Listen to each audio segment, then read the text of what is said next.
Hey everybody, welcome back to another episode of Stupid Gun Myths. I'm Mike B, coming at you from Mommy's basement as always.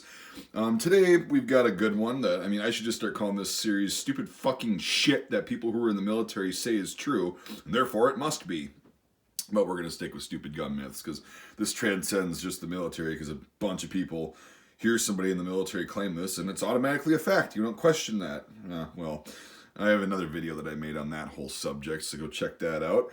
Anyway, this myth is the ridiculously stupid and moronic. Mattel made the early M16s and all the furniture and the receivers and stuff, and soldiers got issued them and they freaked out because they saw the Mattel logo and they're, oh god, it's a toy, it's gonna blow up, it's plastic, all that stuff.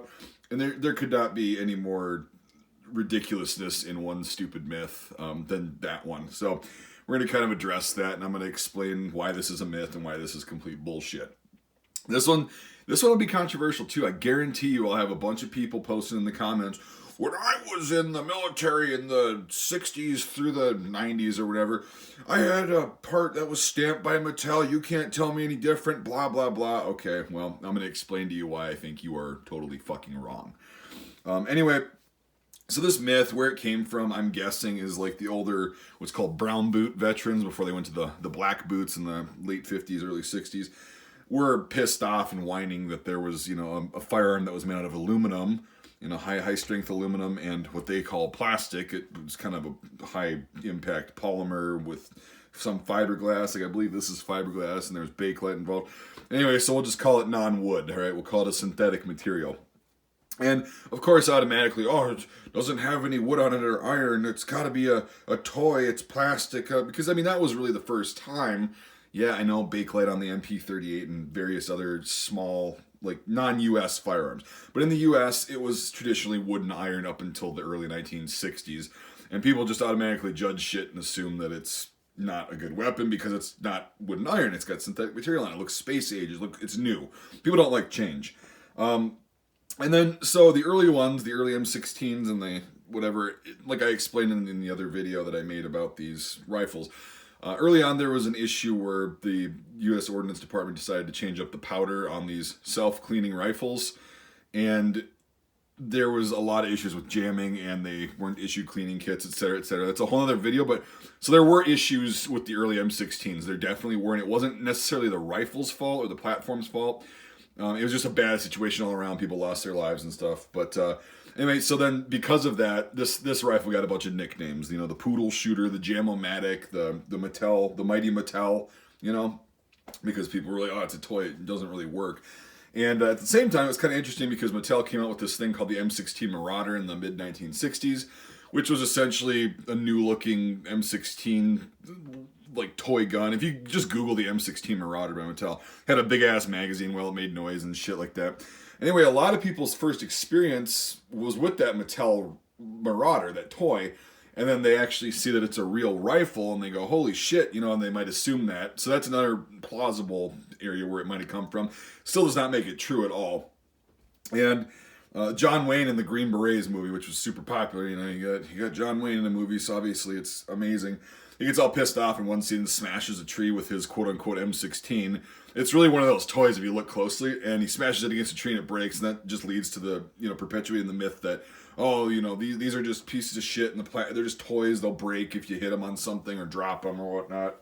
So again, this one's a good combo. This is Hollywood and military personnel teaming up and kind of gangbang fist-fucking this myth to oblivion, and people bought it.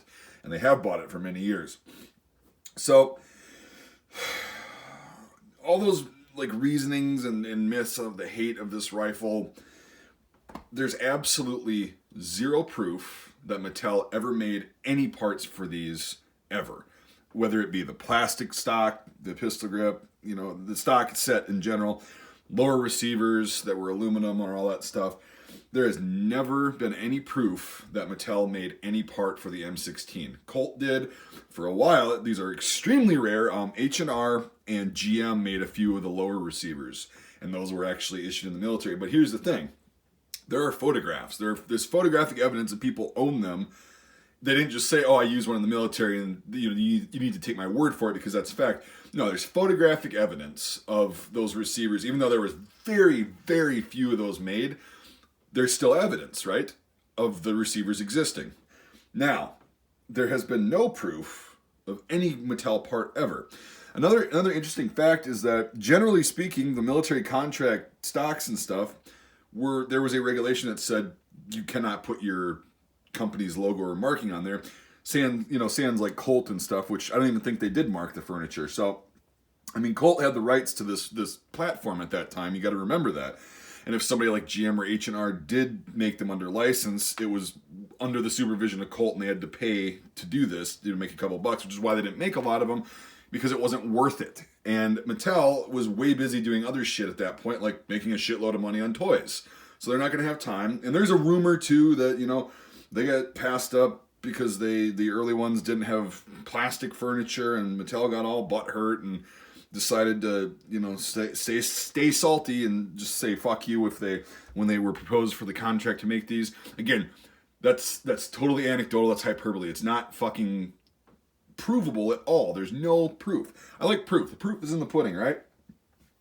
So yeah, I mean, these rumors are just absolutely ridiculous, but it still goes around. So there's there's plenty of people I've heard and seen posting online that, I was in the military and, enter 60 through 90s date here, enter branch here. And I had a Mattel marked pistol grip on my M16, blah, blah, blah. And it's like, okay, well, did you take a picture of it? Well, we weren't allowed to have cameras, which bullshit. But, I mean, they just swear up and down. And it's like, so, and they got all high and mighty about the fact that, they carried an M16 every day and they did this and that so they would know. It's like, I don't remember the shit that was on my weapons because that was 10 fucking years ago. I remember the serial numbers because we had to do that every single day, but I wasn't sitting there looking at the grips. And if I did look at the grips and I saw like, oh, Mattel did this, to prove that point and, kind of get the rumor mill flowing up in a little bit less mythical way, I would have definitely snapped a picture or had somebody snap a picture of that just for the, whatever. So my whole point of this is like I said, the proof is in the pudding. If there were Mattel marked parts anywhere in the world, you'd think we would have at least seen one. Now there's a dude that made his own, he drilled out an 80% and then had it engraved with the Mattel logo and all that shit. It looks pretty funny and all that. But if you look at the serial number, it's 001, and he admitted to like doing this as a joke, right? That's not proof. There is literally no proof anywhere. No proof that anybody says they own a piece. There's just no pictures. You'd think that even in a museum, especially, or Mattel would even come out and say, yeah, we made parts. No, they've never done that. So it's a bullshit myth. They never made any parts for the M16 because Colt had the rights and it just wasn't necessary. So again, if you have a concrete photograph that's not photoshopped or fucked with in any way, shape, or form, and it shows an original part that has the Mattel logo on it, yeah, I'd be willing to entertain looking at that. You should definitely post it up and prove me and everybody else that knows about this bullshit fucking myth. You should prove us wrong. I encourage you. Actually, make sure it's really a Mattel piece and photograph it or take a video of it, put it on YouTube. Prove all of us wrong. I'd love to see it. Until then, I'm calling complete and utter fucking bullshit on this myth. It needs to stop. It's dumb. It's more of, it's, God, you're noticing a pattern here with military personnel and their myths, and they hear something, and it's like they're sitting around circle jerking, bored out of their mind, because that's most of what the military is. And then you have to one up the guy. Oh, did you know your rifle was made by Mattel or that, whatever? What? Really? And then that's how shit like that gets started. So don't buy this. This is a bullshit myth it's just so fucking annoying. But anyway, all right, I'm done ranting about this. You guys can make up your own minds. Find me some proof, and I will be willing to listen to you and maybe possibly change my mind. But since there hasn't been any proof in about 50 plus years of these things apparently existing on the earth, I'm gonna be a little bit skeptical. So, all right, now I'm done ranting. Anyway, thanks for watching, everybody. I appreciate it. Let me know what you think. How many times you've heard this fucking myth, and now you can probably dispel it. So, yeah, I appreciate you watching. All the new subs recently and all the comments kind of pointing to this video. I really do appreciate that. I love getting stupid ideas for this. I'm probably gonna have to start a whole other series on like non-firearm related myths that are still related to like the military world. But until then, whatever. So, If you would consider becoming a supporter on my Patreon, the link to that is in the description. It's $1 a month, which is $12 a year. It's like 2 cups of coffee or a craft beer at a really expensive hipster bar. And what it does is it allows me to be able to fund like ammunition and stuff. And oh, sorry, I just hit the camera. Fund like ammunition, upgrades to these kind of rifles, and other various things that I use, like props and videos to kind of do some hands-on teaching and whatever. It just helps if I have something that you can see when I'm rambling about shit. And also, we do a lot of shooting videos, helmet ballistic tests, all that stuff. If you do for the $5 a month or more level, you get access to my Discord server, which is pretty fun. I try to go on there as much as I can, and we have a pretty good time there. There's a lot of people on there right now, and it's really interactive. I get ideas, a lot of ideas from talking to people on my Discord. So, yeah, all right. Anyway, I'll quit plugging that. If you want to do that, that would be great, and I would appreciate that. If not, I just appreciate you watching. And we'll see you on the next episode of Stupid Gun Myths. That's about all I've got on this one. Fuckity bye.